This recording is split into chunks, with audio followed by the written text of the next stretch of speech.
My wife Abby is the world's top physician. She claimed love at first sight and chased me until I married her. Her rival Silas hated this. Years ago, they vowed never to marry, staying rivals till old age. Breaking it meant a cursed end. Silas took his anger out on me. First, he stranded me in the wild for 3 days. I returned scarred. Abby healed me with top care. Second, he trapped me in a derelict building. I fell, breaking bones everywhere. Abby nursed me back. This cycle lasted 5 years. Him hurting, her healing. Last time, Silas tricked me into eating a deadly allergen. I nearly died. Waking up in hospital, Abby sighed while writing my chart. Don't blame Silas, she said. His dad was a war hero. Fighting me is his only comfort. He knew you'd live, just messing around. A call from Silas sent her rushing out. She missed writing the correct allergy drip prescription. The nurse had the wrong bag ready. Then the system appeared. To return home, you must die by the heroin. This wrong infusion is fatal. Consent. I smiled at the nurse. Go ahead.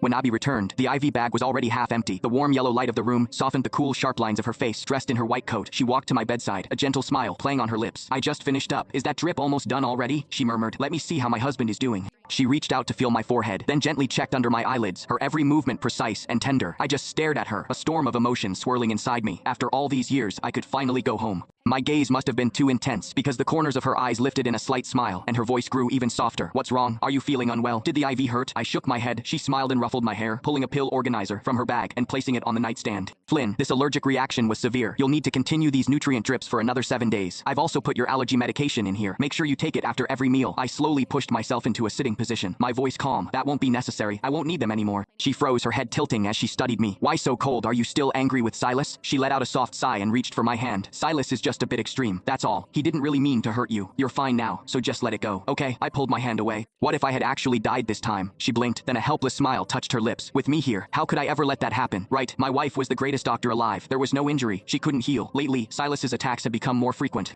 Sometimes it was minor, something that would give me a rash or an upset stomach. Other times, it was far more serious, like tricking me into consuming poison. But every single time, AB would fix me effortlessly. So this time, she probably figured there wouldn't be any surprises. She looked at me, her captivating eyes, usually so full of affection, now held that familiar, indulgent expression. It was as if my brush with death was nothing more than a trivial drama in her eyes. When did things get like this? In the beginning, she did care about me. I was sure of it. I remember our wedding day.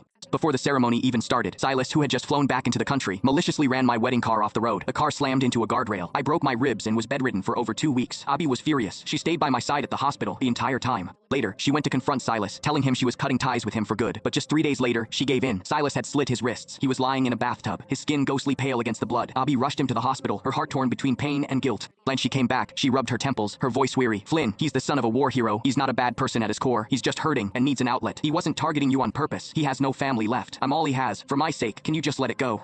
It was only then that I learned they weren't just rivals. They had grown up together. That vow to never marry and fight until they were old was a pact they made as kids. But then, while Silas was studying abroad, she met me. She fell hard and fast, insisting she would marry no one else.